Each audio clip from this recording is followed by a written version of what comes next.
Welcome to another episode of You Are Here. Today we will be discussing The Shaming of the True, Kevin Gilbert's rock opera. Joining me are the associate producers of The Shaming of the True, Nick DiVirgilio and John Cuniberti. How you doing, Nick? Good, man. John?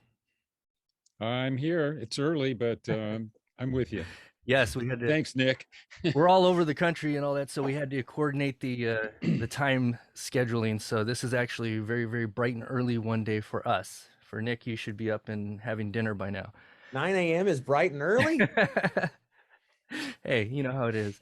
Okay, so today's show, we're not really going to do a song by song analysis. We're not going to, delve deep into each track and really pick apart anything like that. What we're going to do is we're going to look at kind of what you guys did to make The Shaming of the True what it is, and how you guys took Kevin's frame and kind of molded it into what he really wanted it to be.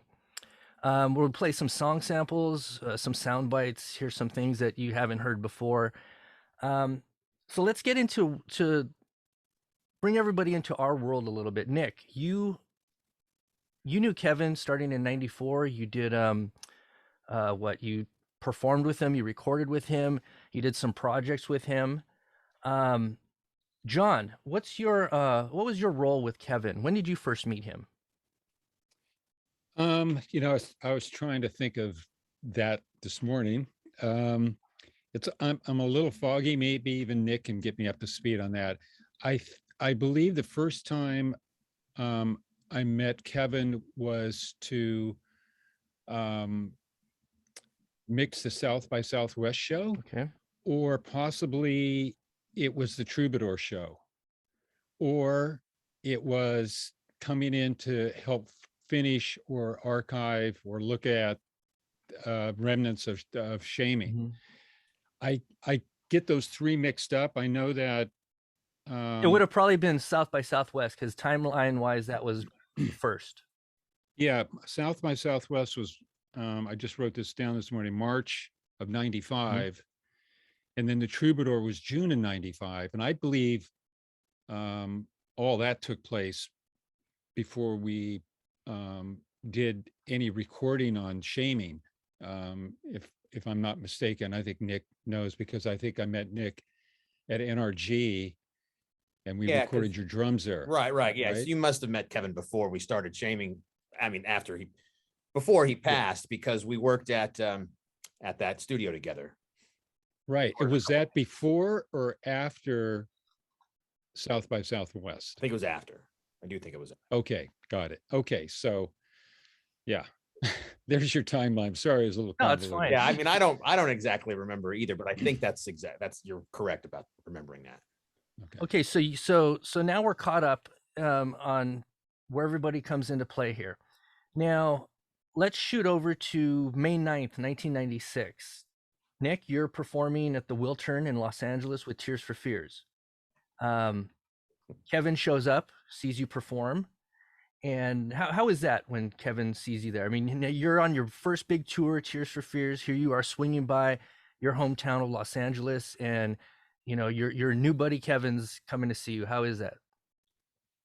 Well, it was freaking cool, because he's sort of responsible for me getting the gig in a roundabout way, through meeting Kevin and becoming friends with him and Brian McLeod. That's how I got the Tears for Fears gig. So it was and it was sort of cool too, because Kevin, I always say Kevin tried to treat me like his little brother. And I think he was sort of proud that I got a quote big gig like that. I think so. There was a proud thing that was going on there too, because obviously we were making music. I think we already started Caviar by that point, at least working on some songs. Right. And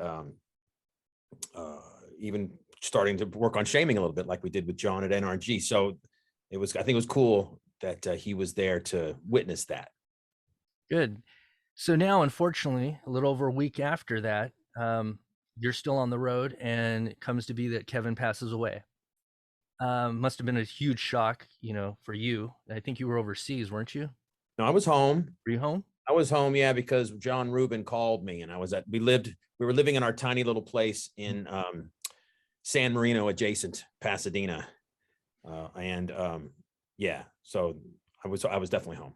Okay, so So now it comes to be, a week later, there's a memorial service. Time goes by. When do you guys jump into the archives? When is it established that, for the fans, we don't know what's going on. We just think, the music's over. That's it. When does John Rubin, or when does he hit you up and say, you or John, when does he tell you guys, let's start something, let's do something? I mean, I don't remember exactly. I had already been going back and forth to the studio all the time. Kevin gave me keys to his place, and that particular day when he passed, the Spock's Beard guys were waiting at his front door of Lawnmower because he was supposed to mix the second half of our second record, and he didn't show up, and they just thought he was flaking on him, and obviously he wasn't. So I don't remember. It was a while after that. It wasn't immediately. I think we sort of had to figure out what the heck to do next, and then it came down to finishing and archiving and finding the old music, I think. Yeah, I think if I remember correctly, I met you at Lawnmower, and we did some recording. Am I not? I think so, because you were doing some stuff with Kevin through John, right? You guys were working on a few bits and bobs here and there. Yes. No, but I showed up specifically to work on parts of Shaming with you. I think you double tracked one of his vocals. I did do that. We did that comedian came in. What was his name? Bobby Slayton. Yeah. And I believe I recorded him on Smash. Yeah. And there were some other various things that when I showed up, Nick was already well into the archive. Right. But that took time after. It wasn't immediately after Kevin passed. It was some little bit of time after that. Oh yeah, absolutely. Almost a year, maybe. Yeah. Okay. And I think that we had already gotten into the Troubadour project prior to that. Right. I think. Wayne? No, yeah. I mean, it all sounds like the timeline. He is the man with the dates, that's for sure. God, I mean, he is so amazing at the dates. Nick, how many records have we done since then? I mean, it's just, it all is a big blur. Yeah, it's been so many years. I mean, it's been a while. Yeah, my mind operates in just dates and times and where you people were at places. And trust me, we all appreciate it. Okay, so now you guys have the rough draft of The Shaming of the True that Kevin left. You guys started to work off the 1994 rough draft, and what is the process? I mean, you just start on Parade. What do you go through first? Because you guys had to re-record some things. How is it established to re-record? Jump me in there. I mean, I'm not in the studio there. Just take me back to 1997. What's the first thing you guys do? Well, there was a list that Kevin had left, which was the last iteration of the track list of Shaming that we sort of went by. It was kind of the Bible. So we started going down and looking at each song, and then I think Nick was already jumping into the multi-tracks and seeing what was there, what wasn't there. One of the things Kevin did is that he recorded and then erased, but didn't really oftentimes correct the track sheets, or he was locking up multi-track digital recorders to the multi-track analog, and those 8-track tapes were spewing about the studio too. So he wasn't the most organized guy on the planet. Yeah, it was a real chore to try to get not only to just be able to play the stuff back. I mean, there was a lot of songs that we couldn't even play back until late in the game. Yeah, didn't he have to bake tapes and do all kinds of crazy stuff to kind of get it all organized? That took a while for sure. It did. He just had little strewn hand notes, went through little bits and bobs here and there, and then just from what we talked about. Yeah, we had to kind of pull from every little spot we could. There were some obvious things that needed to be addressed, and I remember that, like I mentioned earlier, Nick, you had to double track Kevin on one of his rough vocals. I'm not sure what the song was. Was it? I think that was Way Back Home. What? Way Back Home, yeah. And there were some guitar solos missing. I think we did an acoustic guitar part that you did. I can't remember again what the song was. Wayne maybe knows. Let's stop down there for a second because you mentioned the way back home. Now, when you guys, I have to stop some of the tech talk at some and kind of explain to some of the listeners here. When you're going into the multi-tracks, you're listening to what Kevin has laid out, what he's recorded. Some of these are guide vocals, some of these are in demo form or just not finished product. So as you're going into a song like The Way Back Home, you're realizing that, hey, the vocals aren't complete. We need to flesh this out if we're going to use it. Now, as fate would have it, I have a portion of The Way Back Home queued up right here, a vocal section. Let's hear how it sounds on The Shaming of the True. Walking on pavement where old illusions fall, struck by a sadness, lonely here inside these walls.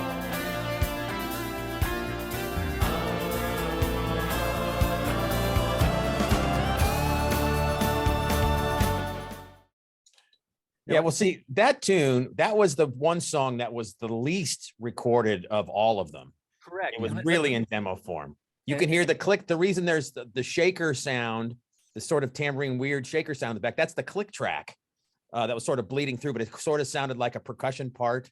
I think the solo you're talking about, John Cuniberti, is the David Levita solo on that tune, which is killer.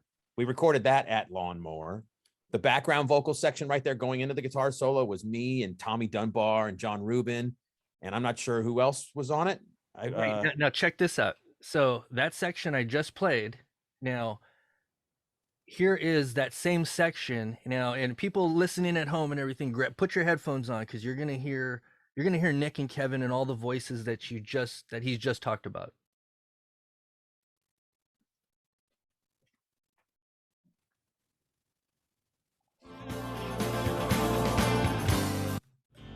I'm walking on pavement where old illusions fall. I'm struck by a sadness, lonely here inside these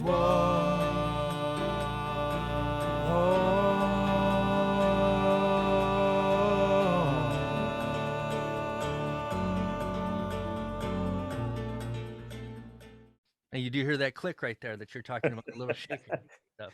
So that gives you an idea. So I pulled that out so everyone can hear what you actually just discussed right now, that you had to go over and kind of flesh out some of those vocals. Yeah. And you also did the rap, the cold duck rap in Image Maker. Oh, right. Yeah. You did that one also too, Nick. So Mhm.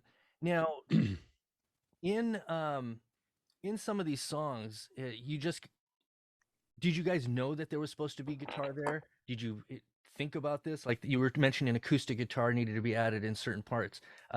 Was this something that Kevin talked about before that he was hoping to add and just didn't get to? Well, I some things we discovered pretty late in the game on Water Under the Bridge. I remember I was mixing that and I thought, there's something missing here. And I brought in Tommy Dunbar to come in and play the slide guitar for that part. While the mix was up, I mean, he lived in Sacramento and I did all the mixing in San Francisco. And I called him, I said, Tom, can you come down here tomorrow and play this slide guitar part during this one section? Because it's just a glaring hole. We need to fill it with something. And I think Nick was coming up to San Francisco quite a bit. I think if I remember in the beginning, That was fun. Adding all kinds of things. We'd sit around during mixing and go, I think there's something missing here. We need to do this. We recorded drums there also. Yeah. There was a certain point where we sort of had to start making executive decisions and just kind of use our professional abilities and, finish the record, sort of, so to speak. I mean, I think we went through every little note we could find. We talked about the times we spent with Kevin and talked about the shaming. We went through all the multi-tracks, and there was at that point, once we were like heavy duty into it at the studio. What was that studio called? It was a Coast Recorders, Recorders, yeah. on Harrison Harrison Street. Yeah. right. Yeah. Very cool spot. And Yeah. there was at that once we were at that point, then it was just like, okay, now we got to just use our brains and our smarts and experience and finish this record. So this if we was added a little bit, you know, a little this, that, and here and there. And Yeah, we continue to refer to Kevin's always rough mixes. And I can remember on a number of occasions I would spend an entire day on a mix and really get it to a point where I was really happy with it. And then I would go, you know what, maybe I better listen to Kevin's rough mix. And I'd put it on and I'd go, oh man, I'm not there yet. You know, there's a vibe, there's something going on with his mix that I've missed, and I got to go back and take a look at that. So there's a lot of reverence paid to his rough mixes. Totally, yeah, for sure. You know, because Kevin couldn't be there to direct us. Not that he couldn't have done it all himself. He could have, but he wasn't there to direct us. All he left us was notes, the rough mixes, and some track sheets, you know, that were dubious. And that was it. And Nick is correct. We did have to make decisions to get the songs fleshed out and completed in a way that we know would have made Kevin proud. Now, one of the issues was, of course, Smash, and you may want to talk about that. Yeah, no, I was just going to go into Smash. Smash is an interesting song because the bulk of it, or the majority of it, is taken from the Live at the Troubadour recording. And now, well, go ahead. No, just the vocal. Just the vocal of it. Now, Kevin went in and re-recorded the music for it. We did. That's one of the first things we recorded with. Well, I recorded with John. That was one of the songs we did at that NRG Studios. Oh, I recorded on my yellow Gretsch kit. I remember that. Yeah. It was really cool. I thought he wasted money on the Drum Doctor, but who am I to argue? No, that was fun. Who's the Drum Doctor? Oh, there's a guy named Ross. God, I forget his last name, Ross. There's a really big documentary on Netflix now about Ross and stuff. But he had a company called the Drum Doctor in Southern California. And it's basically all the cats stored their drums there. All the big session guys had drums. He had a huge drum collection, and producers and artists and all kinds of people would hire him to come in and basically tweak the drums. Including me. Including John. And, yeah, when you were the guy, the guy had a really long, storied career. Yeah. Everybody used him. He was famous for that. So, you know. Yeah, when I had made a bunch of thrash metal records, and those guys never knew how to do drums. A lot of them. No, he found his niche. Yeah. That's for sure. Oh, he came in and saved the day because my background was a drummer, so I kind of insisted on good drum sounds, and I didn't want to have that fight. It was cool. Yeah, that was fun. Yeah, I felt spoiled actually to go and have somebody else do it. I just sat down and played, so that was cool. Yeah. Yeah. So one of the interesting things in the archives is when you come to the song Smash, there is a plethora of tracks in there where you guys are going back and forth with time codes and just trying to match things up. And how difficult was that song to tackle?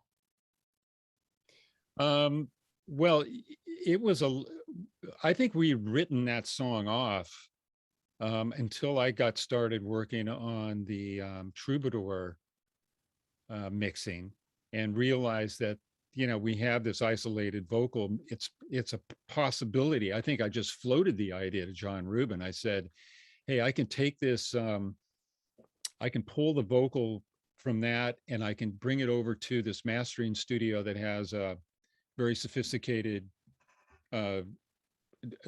digital recording.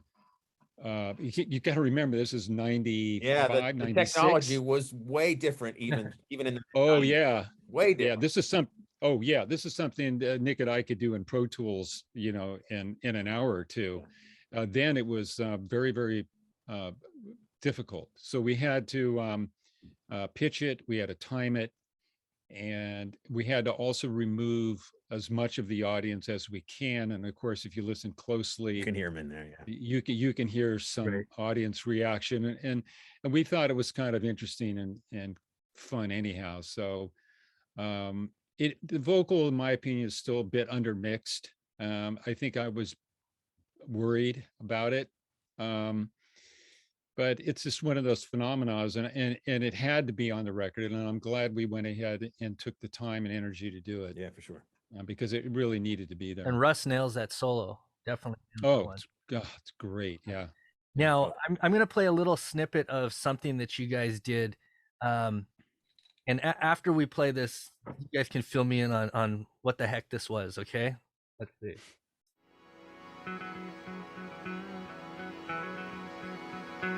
That's me.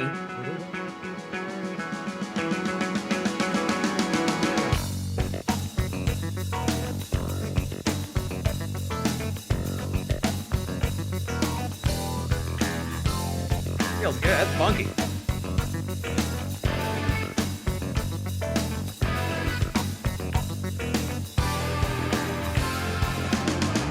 Gotta tell you about this because I'm very excited about it.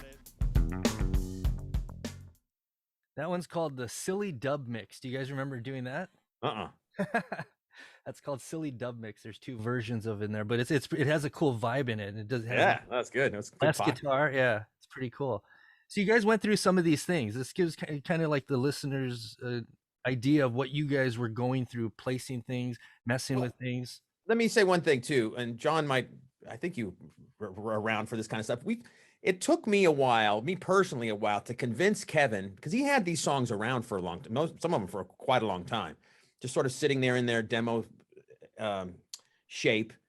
And we finally said, dude, you got to finish this freaking music. Come on, this is really good. Let's work on this. It took him like a week. I had to kick him in the butt multiple times to convince him to go into the studio. And I'm sure John maybe had a few words to say to him as well. Come on, let's do this, to convince him to go. And he finally did. So Smash was a tune, since we had the drums recorded at NRG, that he had worked on a bunch more. That was me playing bass at the top of the tune, and then it switches to Kevin as the song really gets going. All that funky clavinet stuff. So, he was starting to get into it and see the vision, I guess, for lack of a better term, of finishing this record. Now, when you met Kevin and you started to tour on the Thud tour, at the end of the Thud tour, you guys were playing a Caviar song, what turned into a Caviar song, and a couple of Shaming of the True songs. You guys did City of the Sun and Smash. City of the Sun sounds a lot different, or a variation different than what it turned out to be. How much were you guys working on the Shaming of the True back then during the Thud tour or shortly after? Not much, I don't think. Because again, those songs were sitting around and just sort of there, and we were playing them. And why'd you guys decide to play them? Because Kevin liked them, but I think he had this, in that period of his life, he was in this weird spot of he wanted to be sort of like I don't know, he didn't want to be thought of as a progressive rock guy, rock opera thing. He was in this weird headspace. I think he wanted to be more of a mainstream sort of artist. I think he was in a conflicting sort of who am I kind of spot in his head as far as the artist is concerned. That's why we sort of had to convince him the music's cool, man. Let's go for it. Okay.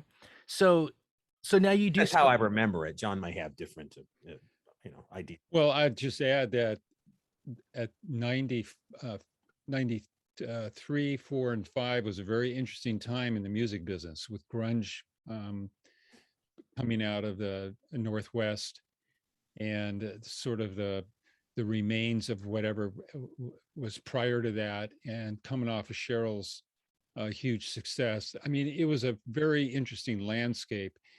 Digital was starting to encroach. There was a lot going on, and I can imagine for him as an artist, it could have been quite confusing, actually. Now, when do you guys realize that enough's enough? Recording, that's it? Because I'm going to play this one clip, and later on in the year, we're going to release a multi-disc set of shaming, and some of these things that you've been listening to today, some of them might be on there. But there was a track listing that included a song called what is it called? They Made a Monster. And what was the reason that was? Now Kevin had a track listing and had it in there. It had it early in the track. It had Parade, They Made a Monster, and then City of the Sun, which was, when you hear They Made a Monster, it's pretty alarming to hear that came so early in the track listing. Now, what was the reason for not including some songs? Like you said, you went off of one of Kevin's last track listings. So what was why didn't you include They Made a Monster as an example? I don't remember, to be quite honest with you. I don't either. I don't think it probably just didn't fit the mold, maybe when once we were really deep into it. We had a lot of conversations between me, John, and John to figure out the final of this whole thing. So I don't really remember.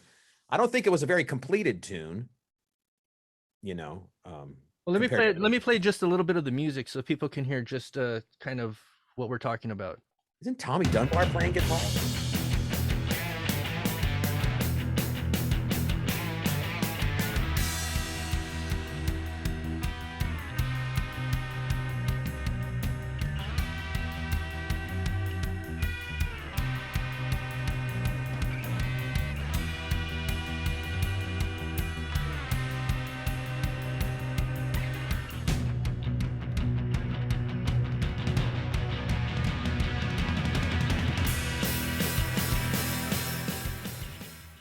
And I don't think there was ever a vocal of Kevin. No. Yeah, so that's probably another big reason, because he wasn't singing on it. Yeah. I think I sang on the demo or something crazy, if I remember correctly. Right. That song was never in the conversation for me. I didn't even know the existence of it until I think, Wayne, you sent it to me not long ago. I mean, I didn't know anything. I think Miss Broadway was a song that was on and off the list for a while, if I'm not mistaken. Nick, was that one? Yeah.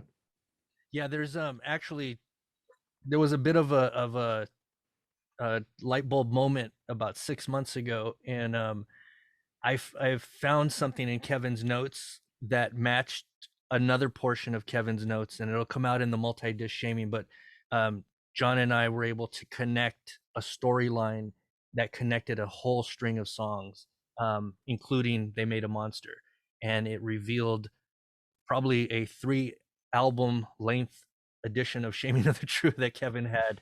So like I said, all that stuff will be later on in the year, early next year. Is there anything else you guys want to add? The album's done. You guys finish it, mastered, it comes out. What do you guys have to say about the finished result? What are your guys' thoughts on it? Nick? Well, I think we worked our asses off.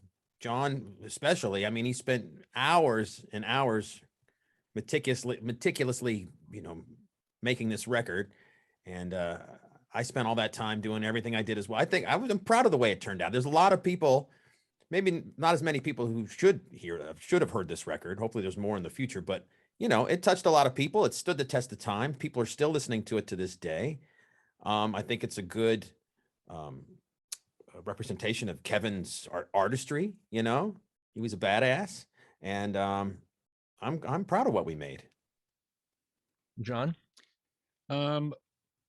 Well, like with all records that I spent a lot of time on, once you're done with them, there's all this self-doubt about, woulda, coulda, shoulda, and are people going to like it? It's a reflection of yourself in some ways, and so I always have to go through that awkward period of 6 months, a year or so. Will people like it? Or I really started to become a huge fan of the record later, when I got far enough away from it, like years later, and I would sit down and listen to it, and I'd go, my gosh, that is a perfect record. And I didn't even know it at the time that I had helped create that. But my appreciation for Kevin's brilliance and putting that record together was pretty late, actually. Yeah, I mean, So same. It did take a yeah, while. You have to because we spent a lot. That's kind of like all I did for a good chunk of time was just work on that. I don't know if I listened to any other music for a while. It was just a constant deluge because we were pretty set on getting this thing completed. So yeah, stepping away from it, I agree with John. Kind of needed yeah, to be done a little bit. and like with other projects where you're working really closely with the artist, at some point they give you a hug and they say, oh, man, you did a great job. I'm so proud of this record, rock on. Well, we didn't have that. We had this huge figure standing over us, that we couldn't have that conversation with. We never got Kevin's, stamp of approval, if you will. So it's always been sort of, you know, I hope that Kevin would have liked it rather than, wow, he loves it and he's proud of it and he tells people he's, it's one of those things. It's part of the legacy of this record. That's good. And I think the fans have given the stamp of approval to know that Kevin would have been happy with it. And that's how I look at it. It's not only colleagues like you guys and Russ and Dave and Brian McLeod and everybody like that, but I just think, as Nick said, it's been embraced and stands the test of time. So, and we thank you for it. You guys put in a lot of money, not a lot of time without a lot of money. And that's kind of how we all approach this, I guess. Funny thing is, you guys may not know, Shaming of the True wasn't the original choice that Kevin was choosing for the title. He had The Adventures of Johnny Ledge. He was going to call it The Circus. Simpler Times was another name that he threw out there, and one was just Matinee. So he was still stuck on that toy matinee type of thing in the Jenny Ledge era. So he was trying to form that in there.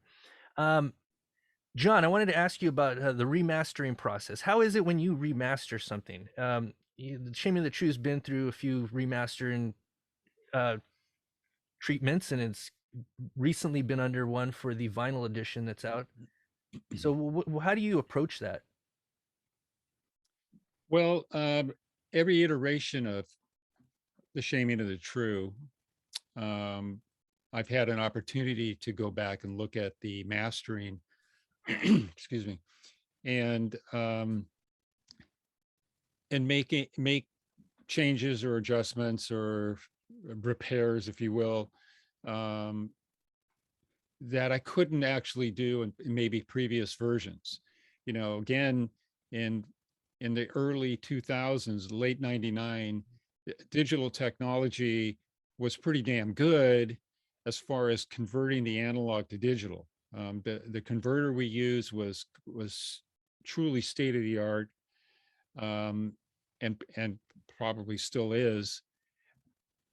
But what we could do digitally within the parameters of the song itself, or the songs themselves, and the way the album was put together was pretty limited.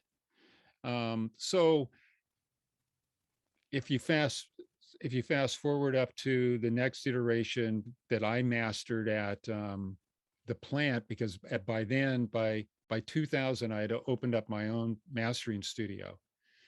And so at some point halfway through my time there, we did a remastering of Shaming. And I was able to do some things that always kind of bothered me, things that probably no fan would ever notice. These are just personal things. And then as time went on, I did yet another version of it. And again, really, really small things. Like, for instance, there's the breaking of the glass that happens twice in Image Maker. Mm-hmm.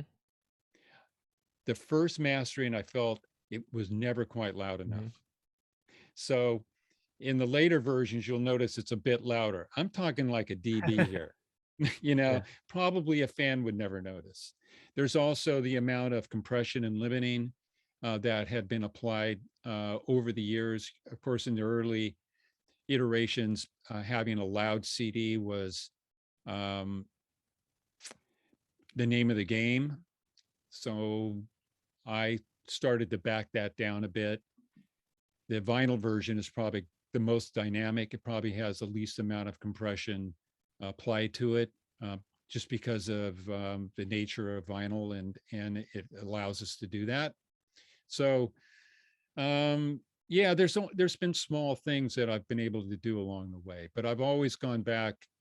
It always goes back to the original master tapes, the master 2-track tapes. Good.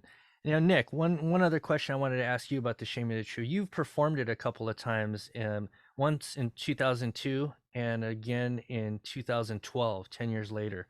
To set the record, there will not be any DVD release. You don't know how many times I get asked this. When's that DVD coming out? When's the DVD coming out? DVDs could be gone from the face of the earth, and people will still be asking, when is that DVD going to be out?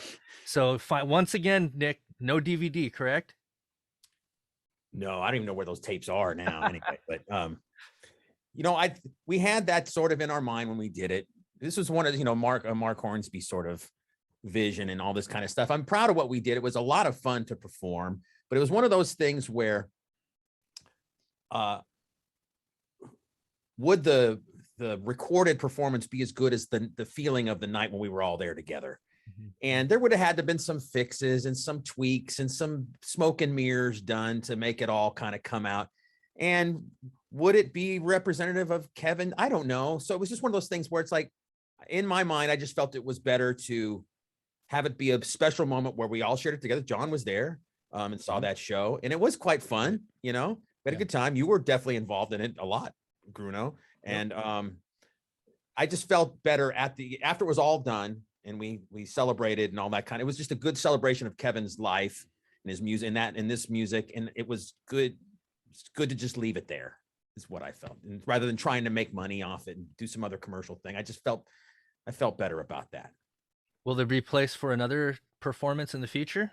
Yeah, I think so. It's a lot to pull together. Oh my God, and, but I think it would be fun to, and it was, the other thing that was hard about that, it was just a one-off. We had 2 quick rehearsals. Not everybody was totally prepared. Some were more prepared than others. So that, it's because they're all kind of coming in, trying to learn this gargantuan piece of material, reading the sheet music. It was, it's tough. While they have their own, we could do that after performing it for a month and then record one or whatever, then I'd be much more apt to say, yeah, let's put something out. But exactly, people have to remember that most of these live video performances that you see are from multiple shows. Obviously, it's usually an act that's been on the road with it for quite a while, and then they'll record it like 4 or 5 nights in a row, and it's all edited. To put together that kind of music that's that intricate with that many people and do a one-off show, it was a throw of the dice at best. I mean, it was a lot of fun and it was really great, but the audience was so thrilled with it. There's you can forgive a lot of it. Oh, totally. I mean, there were all sorts of things because you understand the complexity of the whole thing. You can understand, but once you sear that thing into a DVD and people can sit around years later and, analyze it and decide whether or not, this is, sometimes it just wouldn't hold up, So I agree with Nick. It was an amazing one-off celebration of Kevin's masterpiece. Yeah, definitely. All right, gentlemen. Well, I think that unless you have anything to add, that pretty much wraps up this episode. Do you have anything else? No, I'm just going to have breakfast now. Thanks, Nick. Well, I'm glad. I'd like to say thank you to John and you guys, Bruno, and you guys for getting this record out on LP, on vinyl. I'm finally got back into the vinyl game after a while. I got a new turntable. My band Big Big Train, we're releasing everything on vinyl now, and even it's just so cool to pick up records Mhm. and place them on the Nina, especially if you have I have a decent turntable now again and some good speakers. And it's just great to hear it in that medium and open up the gatefold and stuff. It's killer. So I just want to say thanks for it, because it turned out really well. It's a nice three panel thing. It's nice and big. It's really cool. No, I think people Yeah. they're gonna really dig that one. Yeah, it was wasn't easy getting there. I gotta tell you.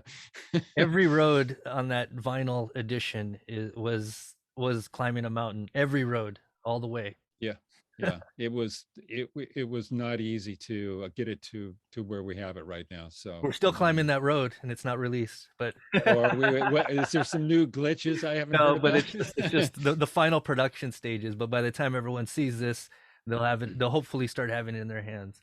All right, gentlemen, I'd like to thank you, and for everyone else, we'll see you next time you are here. Believe in what you're doing.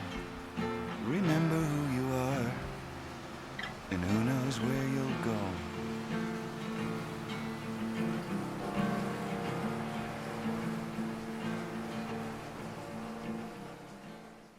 And I didn't have time to do the full programming of the drum machine and all this other stuff. So to save time, I just played it with my fingers. Okay, so it's messy. It has no groove to it. It'll be better when we do the final. But I wanted you to hear it because I thought it was really cool anyway. So try to forgive the mistakes. All right. So that's it.